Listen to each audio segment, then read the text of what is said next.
नमस्कार, बहुत स्वागत है आपका न्यूज 18 के डिजिटल प्लेटफॉर्म पर। मैं हूं आपके साथ अंशिका पाठक। कांगो के पूर्वी इटूरी प्रांत में इबोला से अब तक 80 लोगों की मौत हो चुकी है।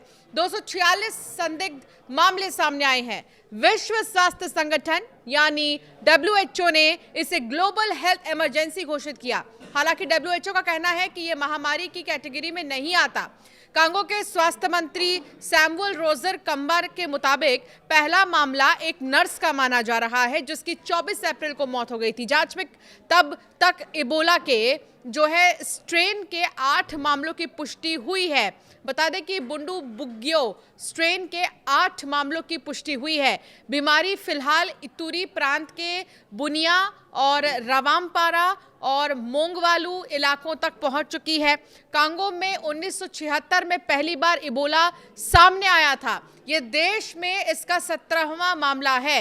एक्सपर्ट्स बताते हैं कि इस बार इबोला का बुंडी बुग्यो स्ट्रेन मिला है, जबकि कांगो में पहले ज्यादातर मामले जायरे स्ट्रेन के रहे हैं। इससे चिंता बढ़ चुकी है क्योंकि इबोला के मौजूदा कई इलाज और टीके जायरे स्ट्रेन को ध्यान में रखकर बनाए गए थे। इतूरी प्रांत की राजधानी बुनिया में लोगों ने डर का माहौल बताया है। स्थानीय निवासी जीन मार्क ने कहा कि पिछले एक हफ्ते से लगातार मौतें हो रही हैं। कई बार एक ही दिन में 2 से 3 या उससे ज्यादा लोगों का अंतिम संस्कार करना पड़ रहा है। उन्होंने ये भी बताया कि शुरुआत में लोगों को समझ ही नहीं आया कि बीमारी आखिर है क्या।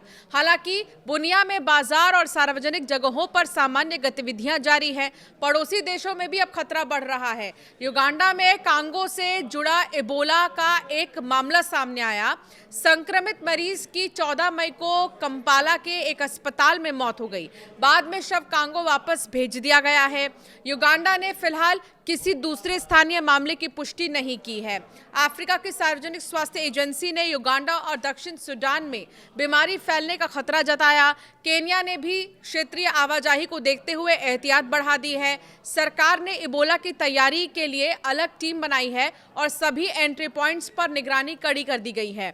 इबोला पहली बार 1976 में सामने आया था। पूरी दुनिया में इबोला वायरस डिसीज, जिसको EVD कहा जाता है, पीड़ित मरीजों में 25% से 90% की मौत हो चुकी है। इबोला वायरस पहली बार 1976 में अफ्रीका में सामने आया था। उस समय सूडान और तत्कालीन जायरे यानी जो कि अब डेमोक्रेटिक रिपब्लिक ऑफ कांगो है में इसके मामले मिले थे।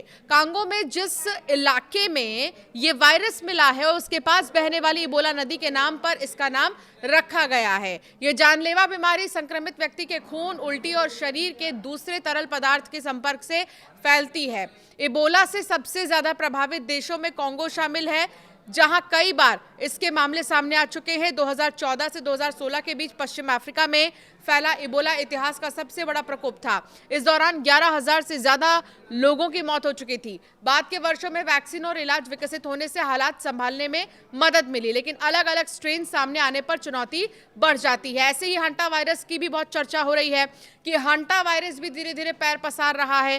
कर्नाटक में या केरला में अगर मैं गलत ना हूं तो एक मामला सामने आया है हंटा वायरस का, और विदेशों में हंटा वायरस के मामले सामने आ रहे हैं। तो इस तरह के कुछ वायरसेस हैं जो कि अब धीरे धीरे फैल रहे हैं। और सबसे बड़ी बात ये, इबोला को लेकर वर्ल्ड हेल्थ ऑर्गेनाइजेशन ने चिंता जाहिर की और इमरजेंसी बताया है इसे, क्योंकि 80 लोगों की मौत हो गई है कांगो में। हालांकि अब ये देखना होगा कि इस वायरस पर कैसे कंट्रोल किया जाता है। एकमात्र विकल्प है सावधानी बरतना।